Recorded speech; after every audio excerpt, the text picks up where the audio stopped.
السلام علیکم ورحمۃ اللہ وبرکاتہ۔ امید ہے مزاج بخیر ہوں گے۔ وفاداری ایک بہت ہی خوبصورت اور اچھوتا جذبہ ہے، جبکہ ہم بچپن سے یہ سنتے آ رہے ہیں کہ کتا وفاداری کی بہترین تمثیل ہے۔ ظاہر ہے یہ ہوگا تبھی تو ہم سنتے آ رہے ہیں، اور لوگ بھی وفاداری کو کتے سے منسوب کرتے نہیں تھکتے، پھر چاہے اس کتے کا نام ٹامی ہو، موتی ہو، ٹائیگر ہو یا شیرو ہو۔ اگر کتا ہوگا تو وفادار ہوگا۔ حالیہ دنوں پی ٹی آئی کی طرف سے ٹائیگر فورس کا اعلان کیا گیا، جس کا بنیادی طور پر مقصد یہ ہے کہ وہ اپنے اپنے علاقوں میں حکومت کی طرف سے آنے والے دنوں میں کی جانے والی امدادی سرگرمیوں کا حصہ ہوں گے، اور اپنے اپنے زون میں حکومت کا دست و بازو بن کے مستحقین تک امداد کی فراہمی کو یقینی بنائیں گے۔ یہ وہ خاکہ ہے جو ابھی تک ابتدائی طور پر اناؤنس کیا گیا اور عوام کی سماعتوں اور بصارتوں کی نظر کیا گیا۔ آنے والے وقت میں کیا ہوگا یہ ہم دیکھیں گے اور آبزرو بھی کریں گے۔ ٹائیگر کو اگر ہم اردو میں ٹرانسلیٹ کریں تو اس کا مطلب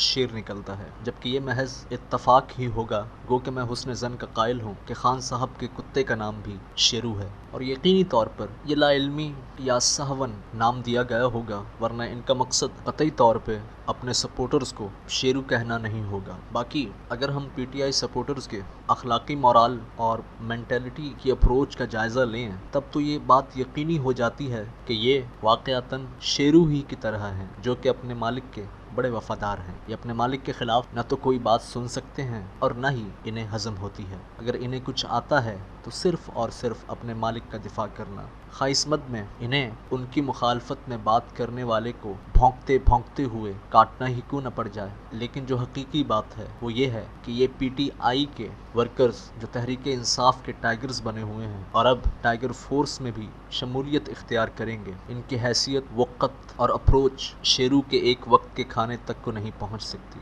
جو آسائشیں شیرو کو مل رہی ہیں وہ بھلا پی ٹی آئی ٹائیگرز کو کہاں ملیں گی؟ ٹائیگر فورس سے مجھے اس لیے بھی اختلاف ہے کہ انہوں نے جب اس فورس کا اعلان کیا تو راتوں رات ہزاروں کی تعداد میں اس لیبل سے مزین ٹی شرٹس تیار کر دی گئیں، جبکہ دوسری جانب ہمارا پیرامیڈیکل سٹاف، ہمارے وہ ڈاکٹر، ہماری وہ نرسز جو پچھلے 1.5 ماہ سے اپنے فرائض کو سر انجام دے رہا ہے، اور فرائض بھی ایسے حالات میں سر انجام دے رہا ہے کہ جب ان کی جانوں کو خطرات لاحق ہیں، یعنی ان کی جانیں ہتھیلیوں پر ہیں، اور وہ اپنے فرائض نبھائے جا رہے ہیں، لیکن ان کے ساتھ ستم ظریفی کی اس قدر انتہا ہے کہ نہ تو انہیں حفاظتی سوٹس مہیا کیے جا رہے ہیں اور نہ ہی دیگر اشیاء ضروریہ کی فراہمی کو یقینی بنایا جا رہا ہے، اور اس فقدان کے باعث ہمارے ڈاکٹرز مجبور ہیں کہ وہ اپنے جسموں کو تھیلیوں سے لپیٹیں، سروں کو شاپروں سے ڈھانپیں اور ہاتھوں کو عام دستانوں یا تھیلیوں میں چھپائیں۔ حالانکہ ضرورت اس امر کی تھی کہ آپ ان ٹی شرٹس کو بعد میں بھی بنوا سکتے تھے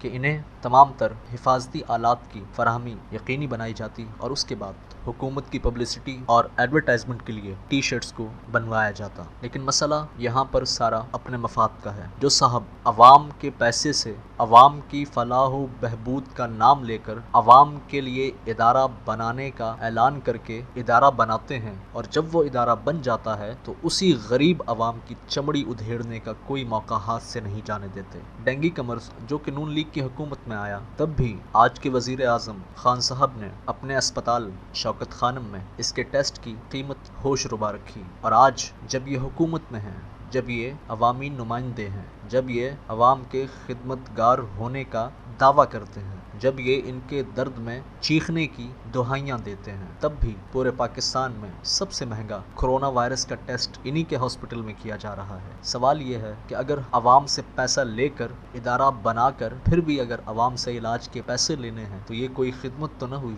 بلکہ کاروبار ہو گیا، اور یہ کھلواڑ تو ہمارے ساتھ 70 سالوں سے ہوتا آ رہا ہے، اور وہی کھیل خان صاحب نے بھی شروع کر رکھا ہے۔ لیکن فرق صرف اتنا ہے کہ یہ باتوں کے بڑے ماہر ہیں، یہ اپنی چکنی چپڑی باتوں سے عوام کا دل مو لیتے ہیں۔ یہ ایک تقریر کر کے 6 مہینے کے لیے عوام کے دلوں میں گھر کر جاتے ہیں، اور جیسے ہی عوام کے دلوں سے اترنا شروع ہوتے ہیں، پھر سے ایک تقریر لے کر مشفق باپ کی طرح عوام کو تسلی دیتے ہیں اور ان کی ہمدردیاں پھر سے سمیٹ لیتے ہیں۔ اللہ ہمیں اور انہیں ہدایت دے اور ہمارے حالوں پر رحم فرمائے، آمین۔ ملتا ہوں انشاءاللہ اگلی ویڈیو میں، تب تک اپنا اور اپنے گرد و پیش کے لوگوں کا خیال رکھیں۔ اللہ ہمارا حامی و ناصر ہو۔